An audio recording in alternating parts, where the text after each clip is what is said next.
Hey girl, hey, can we talk about a favorite topic of mine? Sleep. But I don't want to talk about the kind of sleep where you just need to go to bed earlier. I want to talk about the kind of sleep where you are exhausted and you get into bed and then nothing.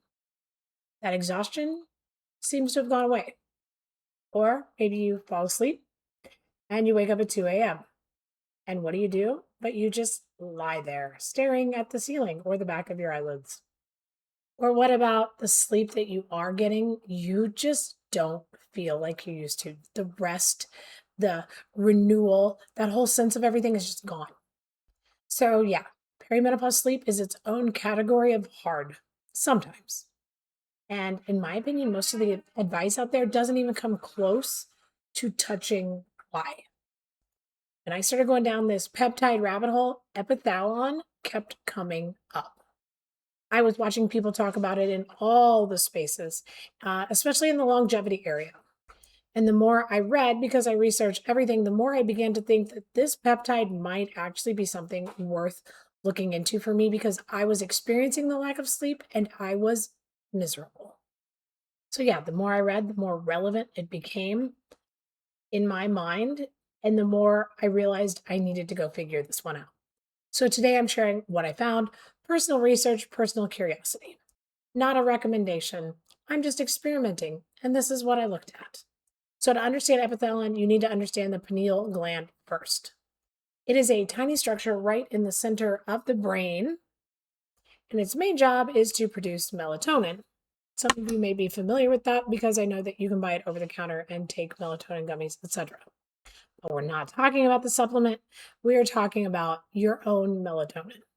This is the one that your body makes naturally when the light goes down and your brain signals that it's time to go to sleep. The pineal gland is part of your body's master clock. Did you know that? It reads light and it reads darkness. This is part of why, if you've ever heard anybody say, watch the sunrise, watch the sunset, for that reason. It affects the pineal gland, supposedly.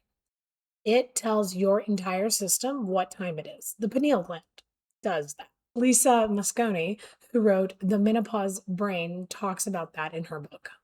All right, so now here's how this translates to perimenopause. As our favorite hormone shifts, aka estrogen, the relationship between estrogen and your pineal gland shifts because estrogen actually supports the production of melatonin. Go figure. So, when estrogen becomes erratic, guess what happens? Melatonin production becomes erratic or can become erratic too. So, less melatonin means a harder time falling asleep, a harder time staying asleep, and lighter, less restorative sleep overall. And melatonin naturally declines with age. Yay. So, we're dealing with a hormonal disruption on top of the natural age related decline of melatonin, which is why perimenopause sleep feels like its own entirely different issue altogether. Yeah, because it is. So, what is Epitalon? It was developed by a Russian scientist. I'm going to butcher his name and I apologize, but it's Vladimir Kavinson. And the research goes back to the 1980s.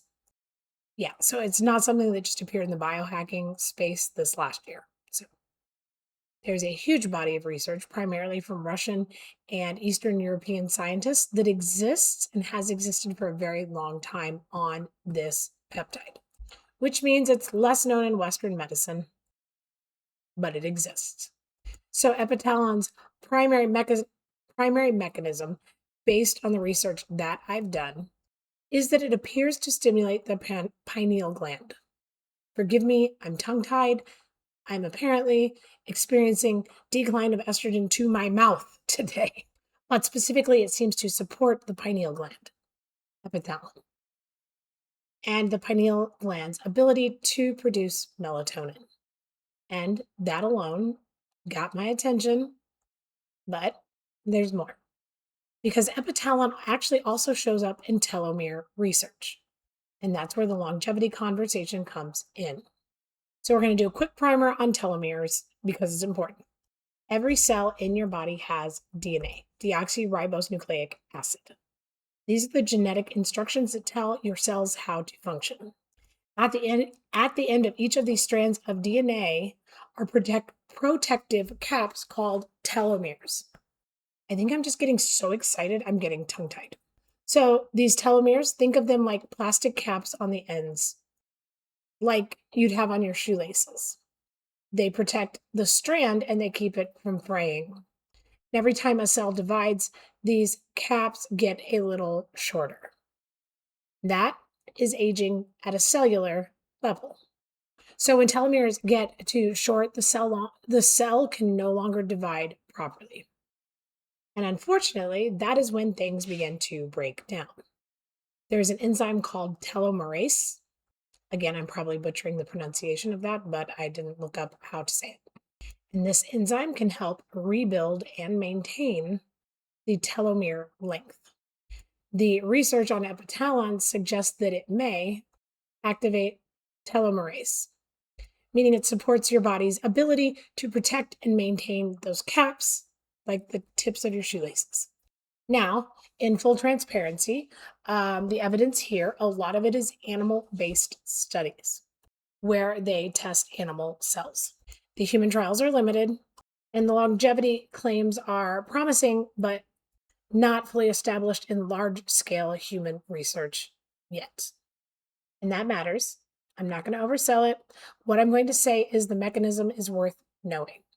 And for women in perimenopause who are already watching our cells age faster through our skin, our hair, our energy or lack of energy, and our lack of sleep, the idea that there might be something out there that could support that at a cellular level, chef's kiss, right? Absolutely worth researching for me.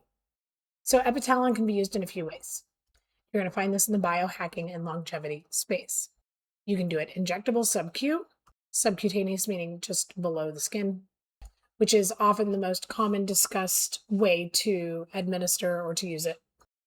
Though bioavailability becomes a question sometimes here, and there's less research on that. But let me tell you what drew me specifically into researching this one is because of the context between perimenopause and the pineal gland, their connection. Because I wasn't just looking for something to help me sleep. I wanted to really understand what had happened all of a sudden. It almost seemed to happen overnight. What had changed? Why was my sleep elusive or completely crap? And that's when I saw the trace between the pineal gland. Why can't I talk today? Let's figure. Probably my estrogen. When I saw the trace back between the pineal gland to the melatonin to estrogen's role in that entire chain, right? And a peptide that could potentially support pineal gland function was genuinely of interest to me because this is not something that a doctor or quite literally anybody has ever talked about to me. As always, personal research. But if this is something you want to explore, that's a conversation for a provider who knows your full picture. We're not talking about a supplement that you just wham, bam, thank you, ma'am, wing it, right? So here's what I want you to take from today. Sleep changes in perimenopause trace back to something specific. They trace back to your pineal gland, to melatonin production or lack thereof, and to estrogen's role in that entire system.